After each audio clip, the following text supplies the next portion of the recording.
Welcome today to the NextGen 6.2021 Spring Release Series. Are you ready for a NextGen Upgrade webinar? We will begin in just a moment to the next screens. Please note that everybody is in listen-only mode. Questions, you should have a question box at the bottom of your menu. Go ahead and enter those there, and we will stop at different sections and answer those for you. If we don't get to them during the presentation, we will in the follow-up. A recording of the webinar will also be sent out to all attendees. That's usually within the next day or so. Okay, next screen.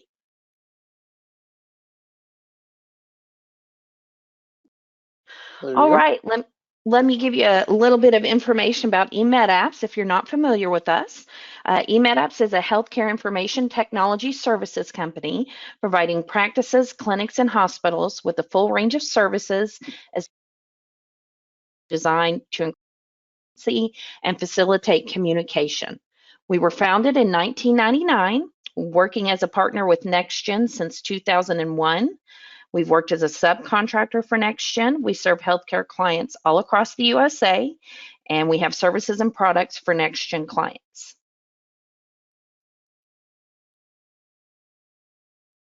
Okay, and we have a few people on our board for this presentation, so I'll give you a little introduction to them. Imran Siddiqui, he is the VP of Client. He will be your main speaker today. Sarvesh Dewan is our VP of Network Infrastructure. Ajay Patel is our Chief Solution Architect. Shauna Wilburn is an Application Specialist, as well as Yvette is an Application Specialist as well, and they will all be doing presentations today. And now I will pass it to Imran to go ahead and start the webinar. Well, thank you, Holly. You can hear me fine, right? Yes, you are good. Okay. Perfect. So thank you, Holly, for setting this up and kicking. Welcome, everybody.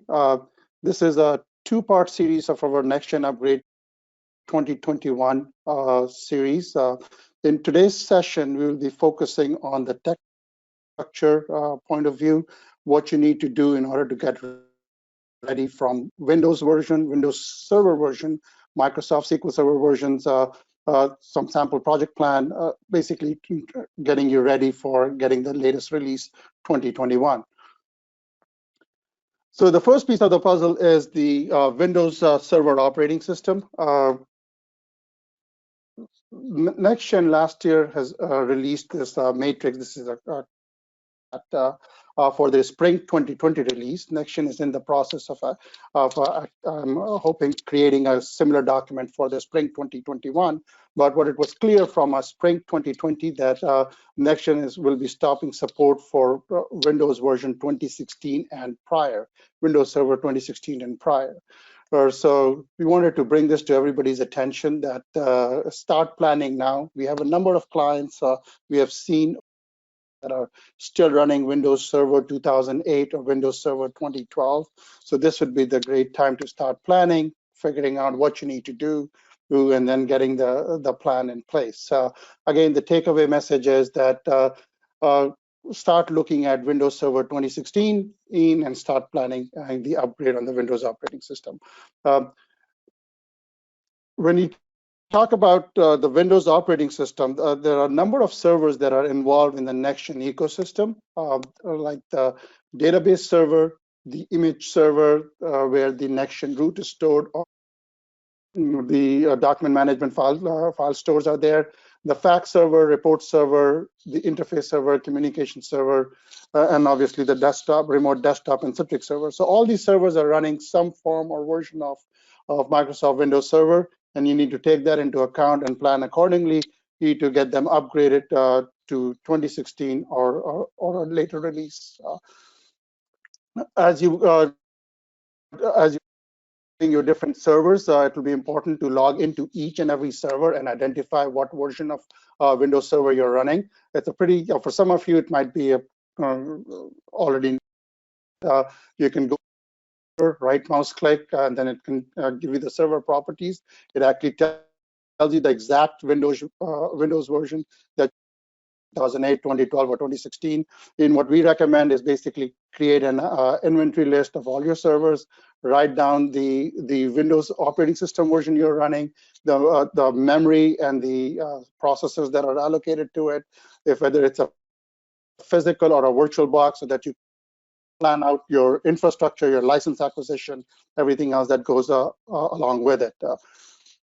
A lot of times we have noticed that the clients actually run different versions of Windows depending on when the service went online or when the server went online. This might be a great time to start syncing up and getting everything on the same release. Is just so that you can do better patch management and better maintenance on these servers as you move along. The other important item that we wanted to bring to everybody's attention is the Windows licensing. So if you own currently Windows 2008 or Windows 2012, you're probably looking at a significant capital expense when it comes to buying 2016 or 2019 licenses. So again, there are different pricing models that exist out there between whether you're an FQHC or a CHC client, and versus if you're a private practice. So our recommendation is definitely plan on identifying what you need in terms of licensing. Work with your vendors. There are a lot of vendors out there. It's just like shopping for any other thing. Definitely price it out and make sure that you have the capital budgeted in order to acquire the new licensing.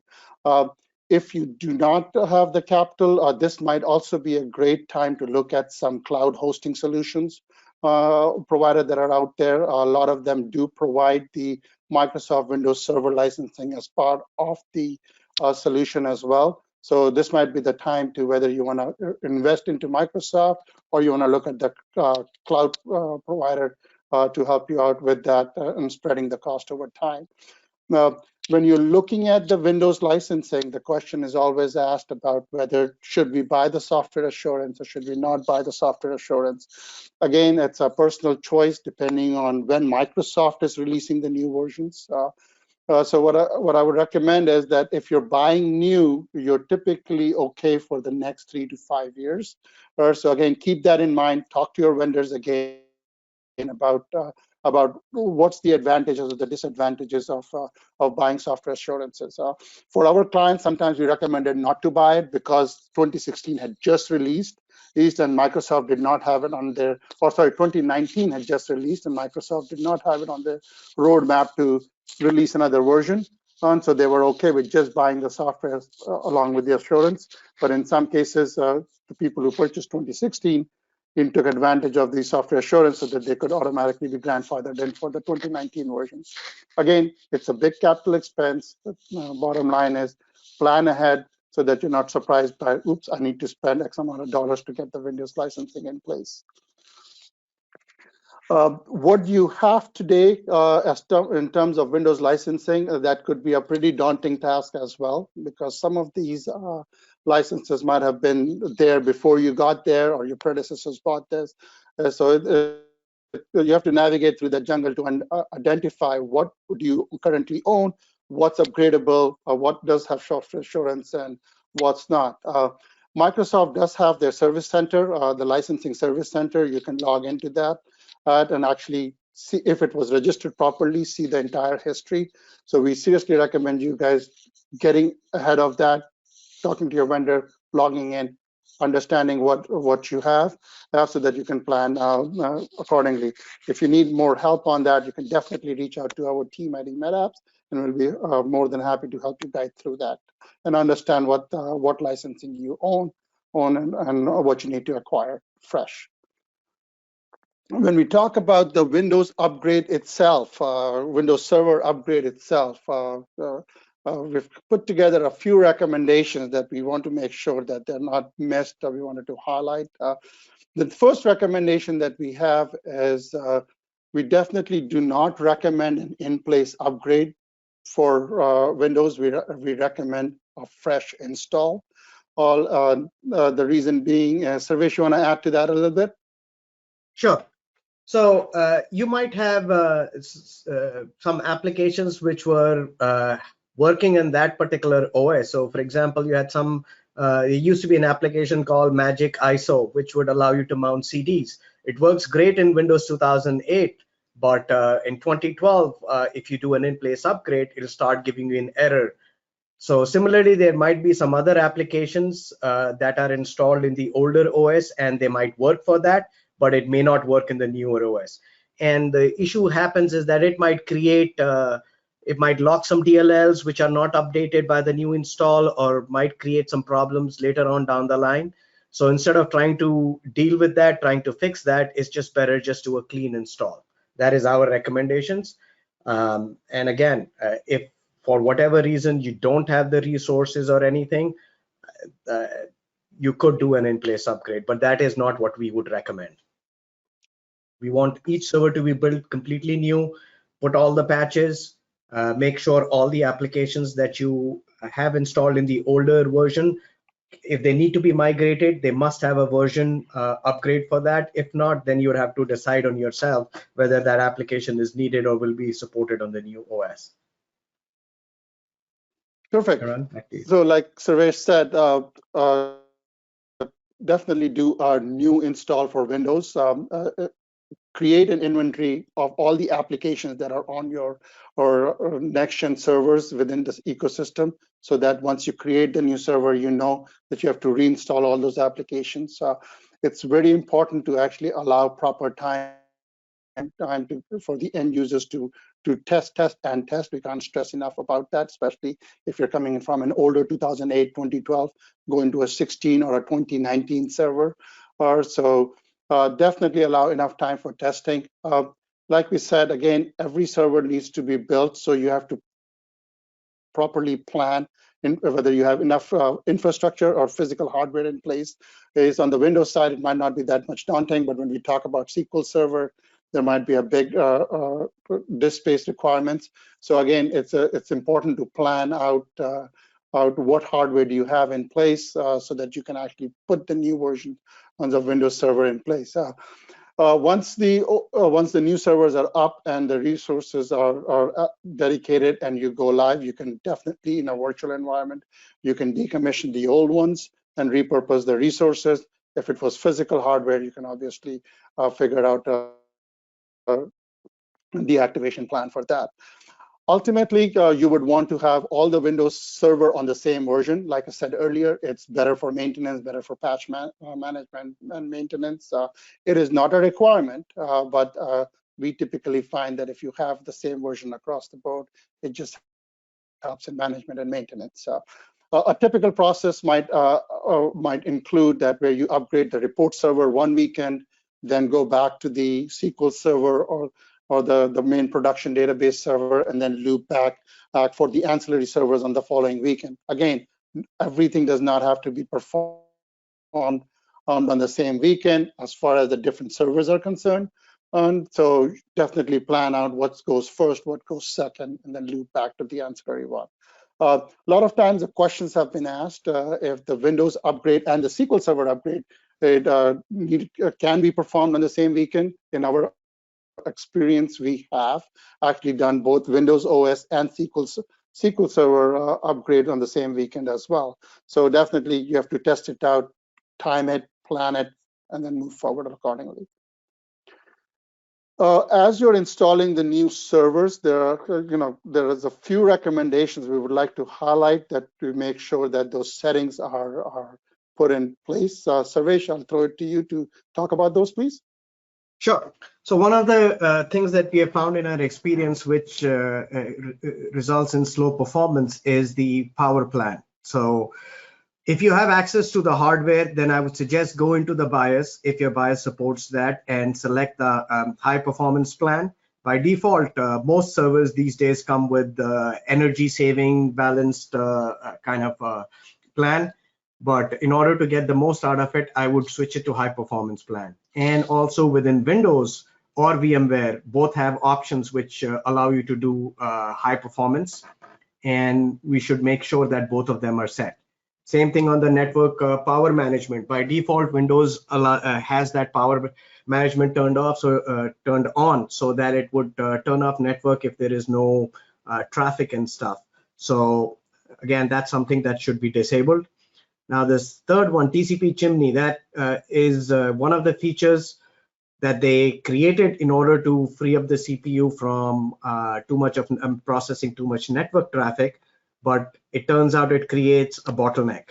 So in 2008, 2012, 2016, make sure that is turned off. In 2019, by default, it's turned off because Microsoft realized that this is no good, so they turned it off by default. And then the fourth one is, again, it's an important one, especially when you set up your SQL Server. So this is the rights that are given to the service that is running the SQL service to allow it to perform the volume maintenance tasks. Basically, what this allows the service to do is, when you need disk space, it is assigned to it immediately. Otherwise, there might be a slight lag by the time this space is assigned. So that's one of the things. And these are just 4 major things that you should take a look at. There are a whole bunch of other minor things that if people need more information, we can talk offline on that.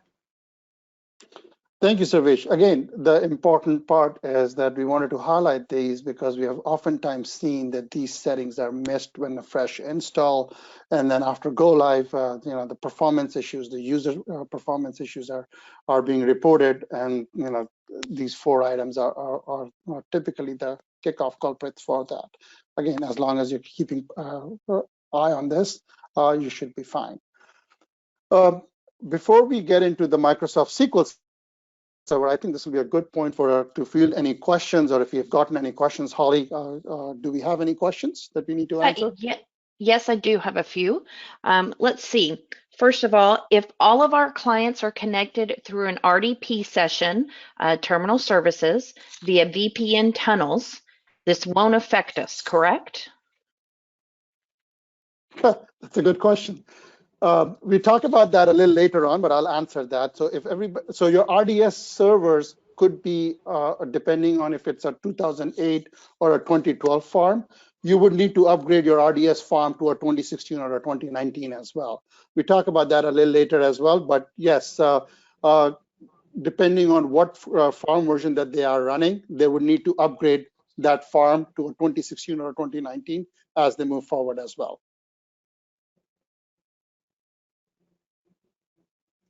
Okay, and then the next question, will the interface and terminal servers also need to be on server 2016 or newer? So like I said, that it's not a requirement for everything to be on the same version, but I think where NextGen is going with the new application releases and everything else, I think eventually it will be that 2016 Windows Server 2016 will be the least supported version. So I would plan accordingly and definitely get even those ancillary servers that are in the NextGen ecosystems to be on 2016 or higher. Okay, and then the next question I think is going to apply to SQL, but if we have SQL 2016, would you recommend going to 2019? Let's save that question till after, and then we'll loop back to that, right? And Okay. In the interest of time, let's move on with the SQL, All right. and then we can answer more questions at the end. Fair enough? Got it. Sounds good. Okay, so that was on the Microsoft Windows Server. The next section deals with Microsoft SQL Server. So again, like I said, when I was talking about Windows Server, this is the extract from what they released on compatibility matrix for spring 2020. And I'm hoping that NextGen is in the process of developing 2021 as well. But long story short, it's clear that NextGen is starting to support or stopping support for anything prior to SQL Server 2016. In fact, this new information from the NextGen website over the last couple of weeks have been updated as well. This information on the right. And the Microsoft SQL Server 2016 SP2 will be the minimum supported version for spring 2021, is what the latest information is. Again, like the question was asked earlier, if you've got 2016 SP2 you're good to go for the NextGen Spring 2021 release. And then I'll leave it up to to you guys to see when do you want to get to Spring 2019, or sorry, Microsoft SQL Server 2019 version.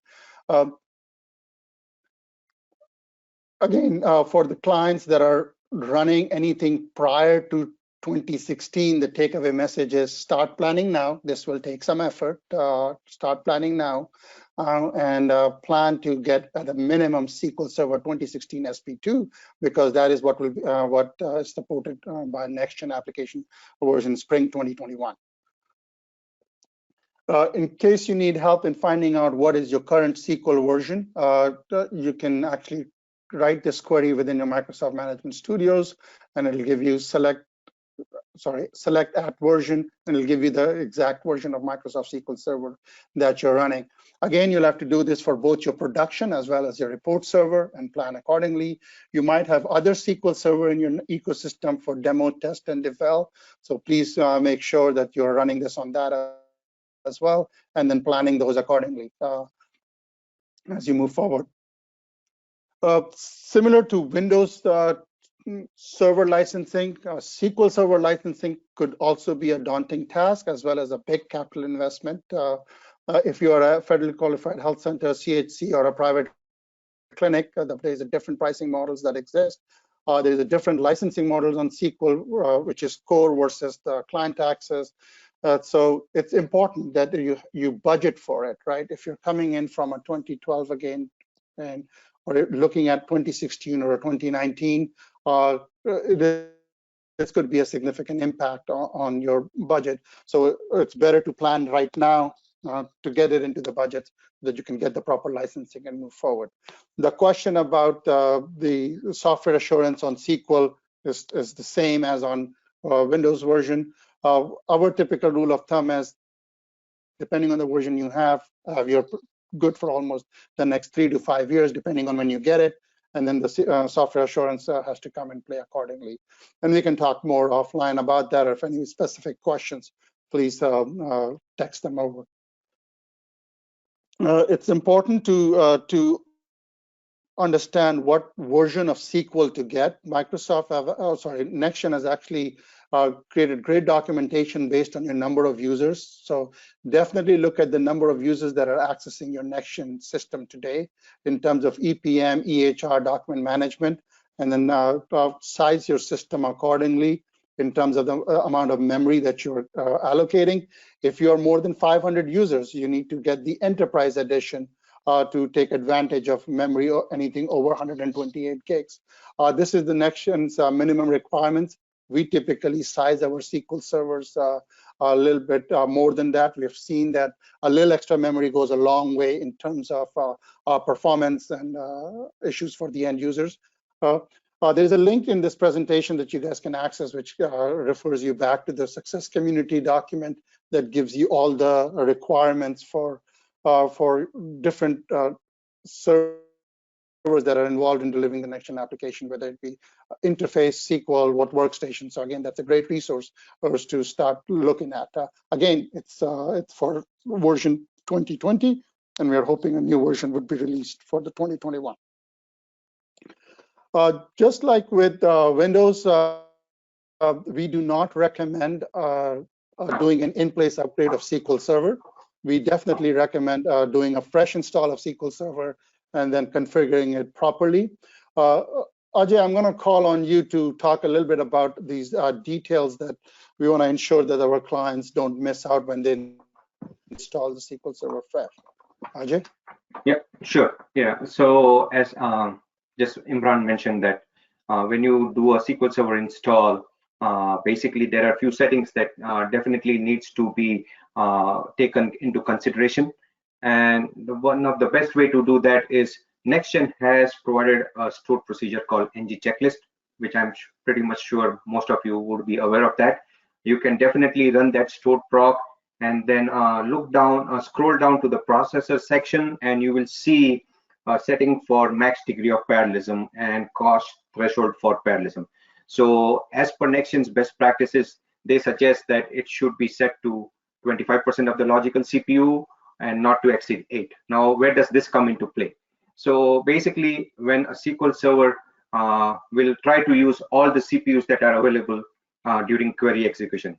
Well, this can be a good thing if you're running a large query, but then it can definitely also cause some performance problems and limit concurrency if it tries to use all the available CPUs. So in order to limit the parallelism, we use this setting basically, and we set it to maximum of 8, or if it has to be less, then it should be like 25% of the logical CPUs, or the maximum number 8, as I have as I just said. So that is one thing that you need to keep in mind. And then the other one is the cost threshold for parallelism. That should be set to 50. That's like, again, as per NextGen's best practices. And if you see under the processor section of the NG checklist output, you will see that if that value is not set to 50, NextGen reports it with an issue saying that, okay, we need to take a look at that setting and set it to 50. When you out of the box, when you install SQL Server, it defaults to 5. Is that a good number? It depends. But in our case of NextGen database, it makes sense to set it to 50. And then you can tune up or down appropriately depending on if you see some critical queries in your application. Measure the performance of some of the critical queries and see if they are performing well or not, and then you might tweak with that number. Why this is important? Because whenever a query gets fired from the application, the SQL Server optimizer will use this value to evaluate whether they can use multiple threads to do parallel processing of your queries or not. So this is an important setting that we need to pay attention to, and you can start with the default, set it to 50, and then tweak it up or down depending on how the queries are performing on your database. The next one is block process reporting threshold. What is that for? Basically, that is like you need to set a value. It needs to be set to a value of 5. And why 5? Because then we are saying to SQL Server that the deadlock detector will wake up every 5 seconds to check if there are any queries that are waiting for a longer period to finish. So basically, if you set it to less than 5, then it becomes kind of it will be continuously trying to look for those deadlock queries, and it can kill your performance. So it's always better to set it to 5, but not less than 5. The next one is parameterization. What is parameterization? Settings needs to be set to forced, because if we don't set it to forced value, what happens is whenever the queries get fired from the application to the SQL Server, it will treat every single query as a unique string coming in, and it will create a new plan for every single query. So if we set it to forced, what happens is it will parse the query and it will try to parameterize it, and then come up with will have a unique plan for similar queries if it gets submitted again by our applications. So this is not a default setting, so we have to make sure that you go and set it to force. Otherwise, it can slow down the performance basically. The next one is auto update statistics asynchronously. It needs to be set to true, and the reason for that is because what this will do is whenever a query gets fired, the query optimizer will execute the queries without waiting for the updated statistics if they are out of sync. And if we set async to true, it will execute the query first, and then it will fire up the update statistics. So next time when the similar query or another query comes in, it will have a predictable response time because the statistics are already updated asynchronously behind the scene. And the last one is the database compatibility level. We need to make sure that it is set to the right value. So if it is SQL Server 2016 you have to make sure that it is set to 130. And why that is important? Because it enables a lot of other performance related trace flags. Global trace flags are automatically set. We don't need to enable those things, and you will get a better response time. And most of the query optimizer hotfixes prior to 2016, they are already like go into effect with this global trace flag that is already set if you set the compatibility level to the right version of the SQL Server. So for 2016, it should be 130, and if it is for 2017, you have to set it to compatibility of 140, and so on and so forth. So that's some of those settings that we definitely recommend to be given a look at before after you upgrade to a SQL Server, or are you installing a new SQL Server in case for our NextGen application? Back Thank to you, you. Ajay. Well, as you get, yep, thank you. Performance. That's the key. So all these settings relate to that. We all know we have been in those shoes where users are calling and complaining about performance at some point or the other. So we wanted to make sure that we highlight these some basic ones to which are missed, so that at least those issues are not there. As we were talking earlier, we definitely recommend building 2 new servers for SQL Server to mirror your current production and report server. So this is where your infrastructure planning comes in very handy. Sometimes clients are sitting with 1 terabyte, 2 terabytes worth of databases. So all of a sudden, for getting a new SQL version, you need to be able to allocate 4 to 5 terabytes worth of space so that you can create the new environments. So it's important for you to start looking at even at that hardware level to see whether you have that kind of resources available in terms of storage, memory, processing power, either physical or virtual, or to plan this properly as you plan your upgrade to the Spring 2021 version. Okay, moving forward. Ajay, you wanna mention something about the NG checklist? I know you already mentioned. Is there anything else specific that we want to talk about on the NG checklist? No, I pretty much covered what we need. It's a very important thing to run after you install a new SQL Server, or if you do an in-place upgrade, if you don't have the luxury of doing a new SQL Server install.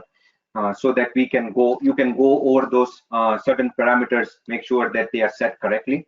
So I think I covered that in my previous slide. Perfect, thank you. We put that there. Remember, don't forget to NextGen license keys. A lot of times we have found out that we get the whole environment ready and then realize, oops, clients say that we don't know what the license keys are, or we don't have the new one. So again, I would definitely recommend opening up that support ticket with NextGen, letting them know of your new SQL Server name, your database name, and acquiring those new license keys, so that you can actually plan better. You do not want to wait to the end moment for these license keys. Imran, as you move forward.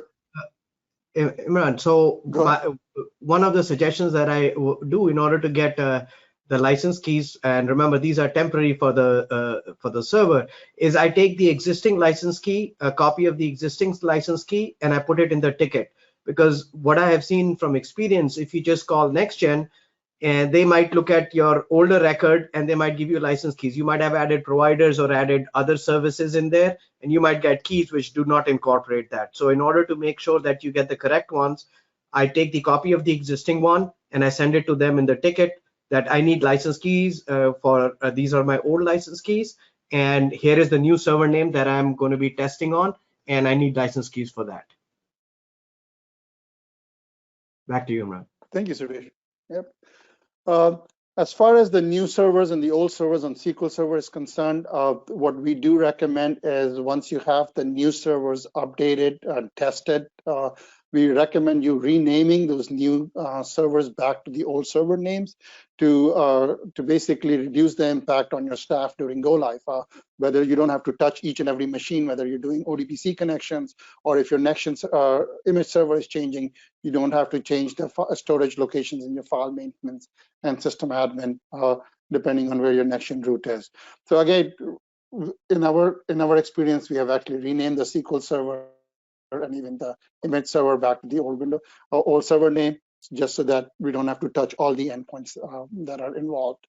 And as in the Windows case, after a period of time, as the new environment is proven, you can go ahead and decommission and recoup those resources from the existing production. Okay, before we move to any technical items, Holly, I'm going to push it back to you to see if there are any SQL questions. I think we answered that one question that was asked, and then any others? Yes, I do have. We are connected to NextGen's AWS hosted services as of December of 2020. Will NextGen be responsible for these upgrades, or if so, will there be a cost to our practice? So based on the information that I have, if you're hosted by the NextGen AWS, all the Windows and SQL Server licensing is part and parcel of their existing contract. So they should be taking care of that. But do check with your account manager on that, please. And similarly, if you're hosted by any other cloud hosted providers out there, definitely check with your hosting provider or cloud solution provider to see what's already included and what's not included as part of your current contract. Got it. Okay, and then I do have another question that came in after we stopped for Windows. I have, if we are connecting through RDP to a hosted server, do our clients have to be all Windows 10? I think we talk about that next. So Sarvesh, do you want to answer that? Sure. Ultimately, you will have to upgrade it. You may not need to do that now, depending on what version of Windows you have. If you have Windows 7, you definitely need to upgrade because Windows 7 is no longer supported. So as you are upgrading the servers, they might be changing the RDP client requirements. So as long as in that environment, because you're using the Windows workstation as just an endpoint to connect to the terminal server, as long as the RDP clients are available for the latest RDP clients are available for that version of Windows, you're good. But the moment they stop doing that and they come up with a new feature on the RDP side, which requires a newer client, you will definitely have to upgrade. So short answer, yes, over a period of time, you don't have to do that immediately, but you should plan on upgrading to Windows 10. Thank you. Okay, and then if you just, Imran, want to go over the SQL one more time for SQL Server renaming, do we just rename the Windows Server name? Sarvesh, I'll let you answer that one as well. Yes. Okay, so you have to rename both the Windows Server as well as the SQL Server instance. If you install SQL Server by default, it does the default instance, which means the SQL Server takes the name of the Windows Server. So when you rename the Windows Server, you actually have to go and run and it's simple. It's a simple query which basically drops the old SQL name and puts the new SQL name in there or the renamed version. So you do have to rename both the Windows Server as well as the SQL Server.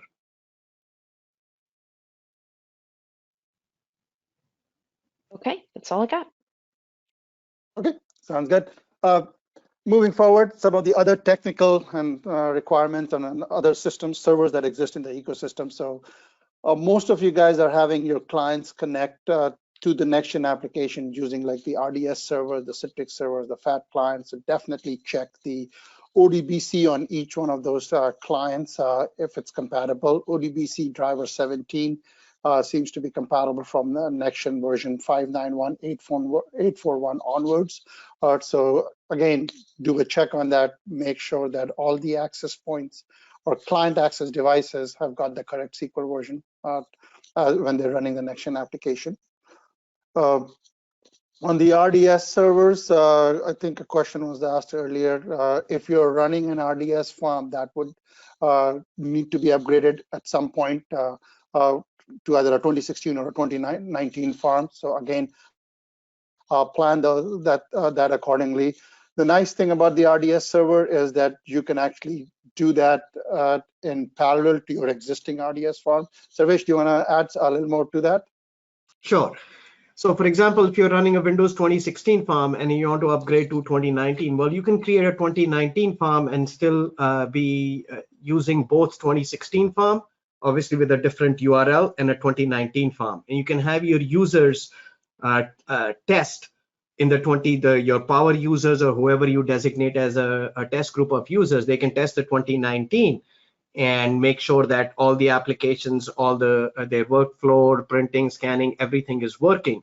And then slowly, if you want, you can decide to migrate people onto the 2019 farm with a different URL and then keep reducing resources on your 2016. Or if you guys decide, okay, this weekend we want to cut over, then you can change the URL on the 2019 farm back to the one which you had for 2016, and then have a complete cutover over a weekend. Oh, so that's very good. Then basically you can do a complete cutover, or you can do a phased-in approach. You're not required to do a weekend cutover. You can phase it in. Yep. Excellent. And I've had clients do both ways. So. On the CITRIX servers, some of you guys might be still using CITRIX servers to deliver the NextGen application. A lot of clients use CITRIX servers, especially in the hospital setting. Any clinics that are backed by hospitals, CITRIX servers are involved. So definitely check out the version of CITRIX servers and what's supported by what application version, and you'll have to plan out accordingly with on the CITRIX as well. Sarvesh, I'll let you talk about the .NET. On the .NET version, this is more applicable on the client side of it, wherever you have NextGen client installed, whether it's the RDS servers, FAT clients, CITRIX servers, basically Windows servers or desktops. So you have to make sure that the version of .NET matches the version of NextGen that is supported on there. And many times, by default, it might install a version like 4.7.1, and NextGen, you're on Spring 2020, which requires 4.7.2. It might work, but it creates problems. It'll create like weird problems like slowness, or some templates not working correctly, or having some weird issues with that. So that is one thing to make sure that your .NET version is compatible with the version of NextGen you have. And it's included as part of your upgrade. So. Excellent. Go ahead, Sarvesh. Yeah, same thing with the Office. So this is only applicable if you're using any part of NextGen which requires an Office. So for example, if you're doing some practice management documents, or you're using Excel to export some reports that your billing people are playing around with. So if whether you have it on a FAT client or you have it again on a terminal server, you have to make sure that Office is supported. So if you're using Office 2010, which is working fine, but all of a sudden you go to Spring Release, well, it's no longer supported, and it may not be supported on the OS, or it might give you some errors. So again, that's something to plan. If you are planning your upgrade, as we mentioned before, you have to take a inventory of everything that's installed, and Office might be part of those applications that you might have to plan on upgrading. Again, Office comes into the licensing issue with Office. So if you have Office 365, it might be easier because you're licensed for all users. If you have physical licenses for it or individual license for it, talk to your license vendor, because again, Microsoft licensing is a little complex. You might need to buy more licenses or upgrade all the users to 2016 or 2019, depending on the version. So again, that is a little, it requires a little thinking, and it might require some capital outlay. Okay, same thing on this side. Yeah, NextGen, as long as the version of Windows is supported on the hypervisor that you're running, you should be okay. But for example, like ESXi is not supported anymore. 6.0 is not supported anymore. So if you're running that, it'll still work. There's no issue in that. But for example, you will not have a default template for 2019 on 6.0. So you might look at upgrading your VMware, and same thing goes for HyperV. Basically, instead of getting into the technical detail of the infrastructure and your SAN infrastructure, if there are questions on that, please reach out to us. We deal with these technologies all the time, and we can definitely help you navigate and put our plan together for the next step. Okay, moving forward, instead of just focusing on EHR, practice management, and document management, definitely look at this matrix as well, which talks about the ancillary products like the NextGen, the dashboard, especially like the NextGen EDR. Number of clinics use the EDR as well. Again, it's important to look at this matrix and plan the ancillary products as well, so that they're not left behind. A lot of times clients just focus on the core, but these other specialty solutions as well as the ancillary products are very important for certain departments within your clinic. So again, Hopefully, we will get the newer version of this matrix for spring 2021. But assuming 2020 as the baseline, these requirements should be viewed and discussed and put into the plan. All right, why upgrade? Obviously, there's a lot of details on the technical side. I'll throw it on to Yvette to talk about why upgrade. Yvette? Thanks, Imran. Oh, so we just went over a ton of technical information. So now the question is, do we really need to upgrade NextGen?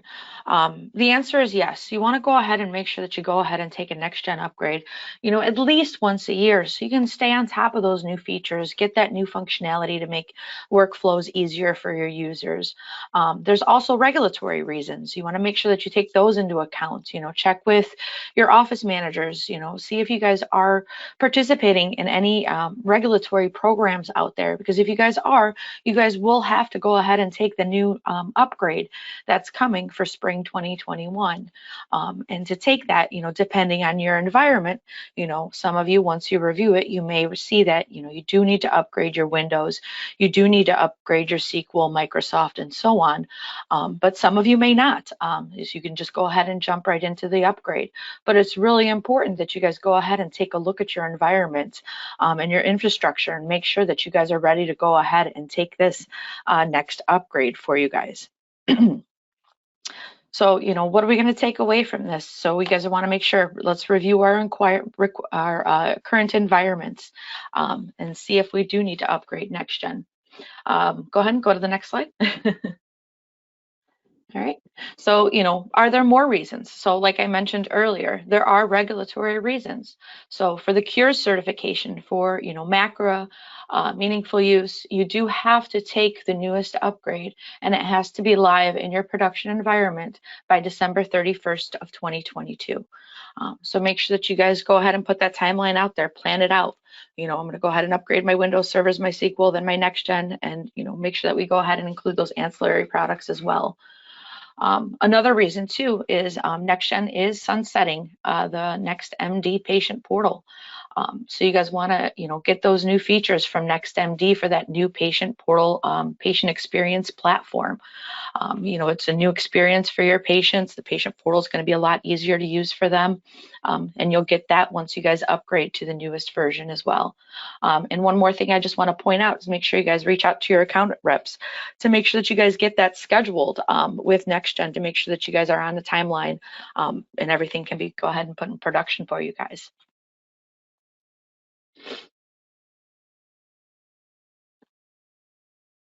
Okay, Shauna, I'll pass it over to you. Thanks, Yvette. So what you're seeing here is a little bit of a sample upgrade timeline. Now, this will vary greatly from practice to practice. This is just a little bit of a visual to kind of let you see how the pieces might fall for your organization. You can see the hardware phase one, as we're calling it, would be your Windows and your SQL upgrades, and then you would be looking to start your NextGen application upgrade, and then you might follow that with some of the post-upgrade technical tasks like your RDS servers and some of the ancillary servers. So all in all, if you do have to make any hardware upgrades in conjunction with your NextGen upgrade, you're looking at about a 6-month timeline to upgrade your hardware, upgrade your NextGen application, and to complete all of the steps that you might need to within your infrastructure, within your environment. So kind of the takeaway is start looking at this now. If you're wanting to upgrade this year, you want to go ahead and start this process now. You may start looking at your hardware and find that you're in good shape. Your versions are compatible with the NextGen versions. And if that's the case, you're in great shape, and this timeline can be 2 months shorter. But if you look at your infrastructure and you see that some of those hardware updates are going to be necessary, you want to start planning now, mapping this out, allocating resources, licenses, budgets, things like that, so that you can make sure you are able to get that upgrade in this year if you would like to do that. So this is just a little bit of a sample timeline to kind of illustrate that, put it into picture form to see it in front of you.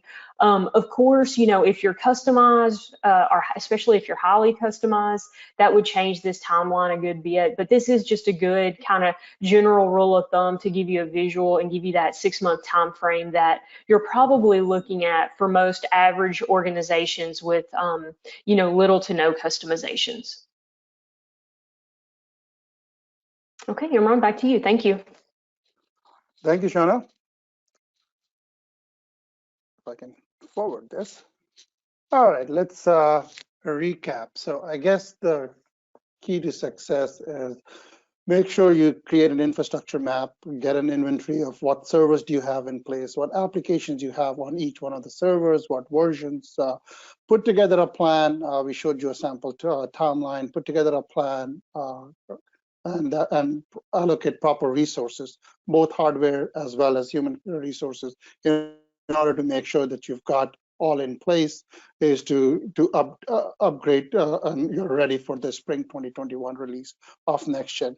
To summarize, the licenses that you need from Microsoft, depending on what you have today, you definitely would need to get Microsoft Windows Server licenses.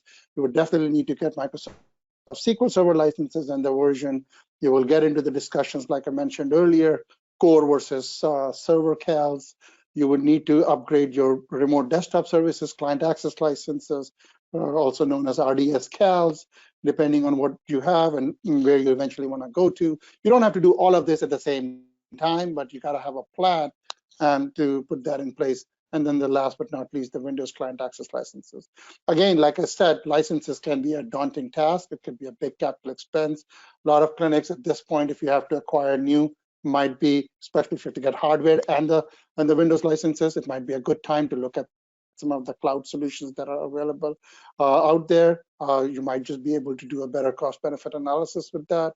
Again, look at all your options, start planning, and then get ready for the spring 2021 release. With that, Holly, I'm going to switch it back to you for any other questions and answers that came in this last section, and we have 5 minutes left. Sure, I do have a few that came in. First of all, where do I get the NG_checklist for when servers are migrated? Ajay, I'll let you answer that. Yeah, so when you're migrating your server, you'll back up your current NG prod database and restore it onto the new SQL server that you have set up. So it is part of your NG prod database itself. So that stored procedure is already there in your NG prod database. Okay. And then the next question I have is the second bullet point, upgrade NextGen. I believe this was on our timeline.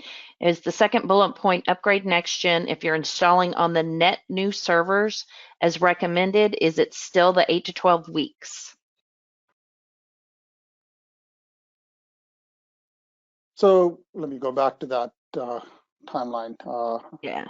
Fine. So first of all, when you install your new SQL Server, you're going to move your NextGen version as is onto the new version, right? And then you will plan your NextGen upgrade. Shauna, do you want to talk about that 8 to 12 weeks of the NextGen upgrade? Yeah, absolutely. So the 8 to 12 weeks to upgrade your NextGen is just a normal process. So like that bullet number 2 can be standalone. Like just hypothetically, if you didn't need a hardware upgrade, that 8 to 12 weeks to upgrade NextGen is kind of like a standalone component. So the hardware fits around that part of the project if you need to upgrade your hardware. And we suspect a lot of clinics will with this upgrade, especially if you didn't take the spring 2020 release. But that 8 to 12 weeks is just a standard NextGen upgrade plan that we have in place to take you through the process of reviewing the new features from your version to the new version, whether that's 1 or 2, maybe 3 versions. But it does only allow for little to no customization. So obviously you would need more than that 12-week timeline if you were moderately or heavily customized. Thank you. Okay. And if you guys have any further questions on that, please feel free to reach out to us and then we can have a conversation. Go ahead, Holly. And then I have one more. Can you review that again about 365 if we have E3, E5 that include the latest versions of Word, Excel, and Outlook? Can we use the Office 365 installed application on the computer or not, since it's not listed? Yes, you can. The answer is yes. If you have Office 365, then you should be good because that takes care of your licensing also. I'm assuming you have licenses for every user who's using that. Again, Microsoft is very finicky about licensing. It'll work, but just to stay in compliance, you need to make sure that you have enough licenses for all the users using that particular RDS server or the FAT client. With the FAT client, it's a simple install locally, so that'll work. Okay, and one other question, is there a certain order of server upgrades that you recommend? Yes. So first thing you have to upgrade is your report server. And the reason why, because SQL is backward compatible, not forward. So if you were to upgrade your production server to say the new version of SQL, well, you will not be able to take a dump of your database and restore on the report server. So I would upgrade the report server first, because you can always SQL 20, supposing you're running SQL 2016, you upgrade to SQL 2019. Well, SQL 2019 will read a backup file from 2016. So upgrade the SQL report server, and I think we listed it in that order. Then upgrade the SQL prod server, and then again for all the other servers, those are much more at your leisure, I would say. But at the end, make sure you have a plan in place to upgrade all those servers to the same version of Windows Server. Okay, we're almost out of time of questions. I just want to remind everybody that if you have any further questions, feel free to send it at info@emtapps.com that you see listed on the screen. We'll get it routed to the right rep to get you some answers back. You will be receiving an email with the link to the recording and the slides. And again, just follow up with us if you need anything else. And Imran, if you want to close it out. I just want to say thank you to everybody who's attending. Again, if you have any other questions, please feel free to reach out to us. More than happy to help.